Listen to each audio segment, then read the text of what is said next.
Hey, what's going on, guys? Um, Doing something new today. In fact, starting today, I'm going to be continuously doing something new. So, here's the deal. I've been spending a lot of time on video, as I'm sure a lot of you guys have seen. The Stasiland whiteboard videos I've been doing have been great and got a great response, and I'm still going to do them. And like my daily vlog or my weekly vlog is something that I'm still going to do. But all of those things are a little bit time consuming, and I wanted to put a daily video together where we can talk about the latest news, the latest current events, the latest technology in all things going on with marketing, internet, tech, social media, and all the stuff that we talk about. So I'm not going to take this one, well, I'm going to take it very seriously, but the production value is not going to be nearly as, I'm not going to spend nearly as much time on it with the editing. I'm going to rip all these videos down and create a podcast out of them. So we're going to have 5 times a week, every weekday. Together, you and I will kind of just go through some articles that I found, and I'll talk about them. And then in the YouTube video that I make and in the podcast, and if I make blogs out of them, I'll put all of these links on there so you can check it out yourself. So we're going to do this. I don't know what it's going to be called. This is the first run at it, and I think it's going to be really exciting, and I think it's going to do really well and get a great response. So first up on the list, let's just get started with it. Facebook announced today that there's even more ways that you can share video and photo content. The first thing that goes through my head is, wow, Facebook is really taking over the world. Between Facebook and Amazon, I think one of them is going to be the first $1 trillion company, a $1 trillion valuation. Also, it's very clear that Snapchat inadvertently changed the way that we share content with this whole micro content, kind of like 10-second disappearing quick little snippets. And it's also clear that they should have sold to Facebook for the $3 billion when they had the chance, because Facebook's just going to clearly take all of their ideas and outmuscle them. So a lot of these updates is very similar to what we've already seen. I know I'm kind of pointing at my screen here. I got my screen in front of me. So it's very similar to what we've seen. Pretty much Facebook has just taken that whole entire methodology that they already put on Instagram, and now they're putting it on Facebook as well. So there's 3 updates. One of them is camera effects. So it's filters, pretty much. So in these little stories, the Facebook camera is packed with dozens of effects like masks, frames, and interactive filters that you can apply to your photos and videos. Reactive effects lets you interact with dynamic objects like falling snow, and style effects apply to artistic filter to your video in real time, letting you turn your everyday selfie into a Picasso-style work of art. Great. This is the last thing. Well, there's no stopping it, but I'm just imagining even more and more 17-year-olds walking down the street, taking selfies, walking into traffic, and hopefully walking into street signs. All right, what's next? Stories. We're all pretty familiar with stories. It's going to look exactly like the Instagram interface. I'm pretty sure it's going to be on the actual Facebook app platform itself. It might be on the Messenger app. I can double check that for you. And Direct is very similar to just kind of like a sending a private snap or sending an Instagram story to somebody else. So I think it's going to have to be on your Messenger, because you're going to have your contacts right in front of you. So moral of the story, Facebook is now adding filters. They're now adding their own stories platform, and they're adding Direct, which means that you can just send your story to somebody personally without putting it on your interface for all of your followers to see. So the technology is nothing new, but the point is, I think that Facebook sees that this is really the future of mobile content, and they're just digging in. They're digging in deep. This is fucking out of control. All right, number 2. Variety.com posted an article. The movie It, really was the top of social media I don't know if you guys have seen previews for this movie. It looks horrifying. I love scary movies, but one of the few things that I'm actually scared of is clowns. Oh man, like even just this picture I'm looking at right here.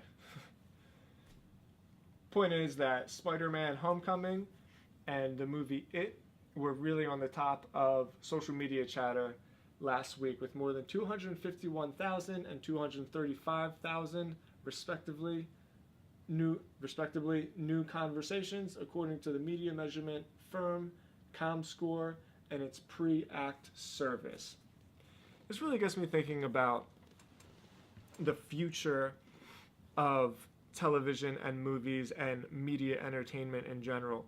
We've already seen that Netflix won some kind of bid to feature premiere movies before they get into DVD, like kind of while they're in the movie theaters, because people are just getting so lazy that they don't even want to go to the theaters anymore to watch movies. They just want to sit on their couches and Netflix a brand new movie. On demand is the future for movies, but when I think of the advertising platform and how people are going to get these movies out there, obviously we're going to see this all change as well. I'm going to go ahead and on a limb and say that this kind of chatter is just as important today as the people that are advertising these movies than traditional advertisement like television commercials. I wonder how many people are even watching commercials these days. When I look around, I don't watch too much TV, but if I'm sitting at a friend's house or something, anytime a commercial comes on, you see people just pick up their cell phones and start Instagramming the same pictures that they were, the last commercial 8 minutes ago. So that's really interesting. I'm going to keep my eye on that. And third, I found a great article that I actually put out on my newsletter that I sent out today. I discovered this woman. Her name is Mel Robbins. She's a speaker. I think she focuses a lot on women in the workplace and just leadership in general. But I consumed a lot of her content this week, and I really dug into her. I think she's really awesome. And she went on, what's this video series called? Impact Theory. Impact Theory is a really cool show on YouTube, and the point of the conversation was why she thinks that motivation is garbage. And she went on to say that it's bullshit, and I'm going to go ahead and say that it's bullshit as well. In my newsletter that I just sent out, I touched on this topic with so much motivational content out there.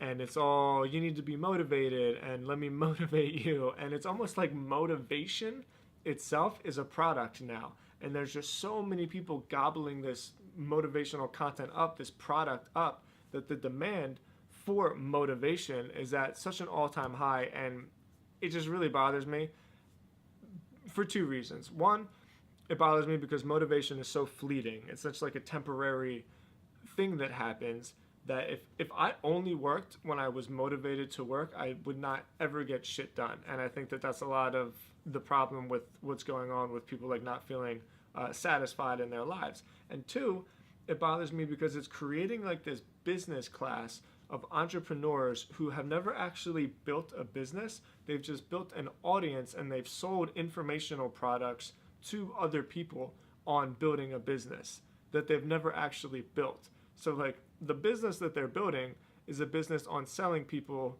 how to build a business that they've never built, when their business is just that. It's like this weird circle that doesn't actually go anywhere. And I think it's really unfortunate. I think that people that have earned the right to create some of that content should be people that have actually built sustainable businesses that make money, that turn a profit, that have employees, that have, take care of people and provide a good service or a good product, and not just any asshole that wakes up and decides to start a website and wants to motivate people and sell motivation.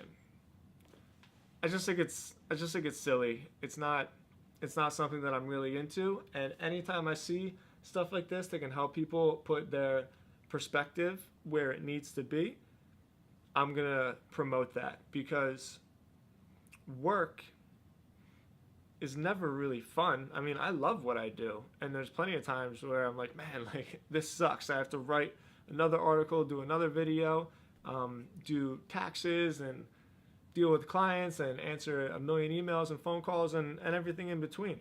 I'm lucky that I really enjoy my job, but for the most part, it's not always fun. It's not nearly as fun as like going to the beach right now. The beach is right down the street. I could easily just go sit on the beach. The point is that that feeling of inspiration and being motivated is like so fleeting, and it's such a fucking lie that too many people are buying into the idea that you need to feel a certain way to do something. It's not true. You just do it, whether you feel like it or not. All of these articles are going to be in the description of the YouTube video, the description of the podcast, as well as a blog. If I'm going to post them, I'm doing these every day, so I don't know if it makes sense to put them on the blog. I'll think about it. Either way, I hope you guys enjoyed the first video. I'm excited to see where this goes. I think over time I'll like get better at it, and I'll find ways to display the content a little bit better. But I wanna create something that really causes like daily conversation and keeps people informed on what's going on in our industry, because technology and online marketing and internet marketing services is always changing so fast that I feel like it's a good idea to inform everybody so that we can all be on the same page and not get left behind. All right, guys. See you tomorrow.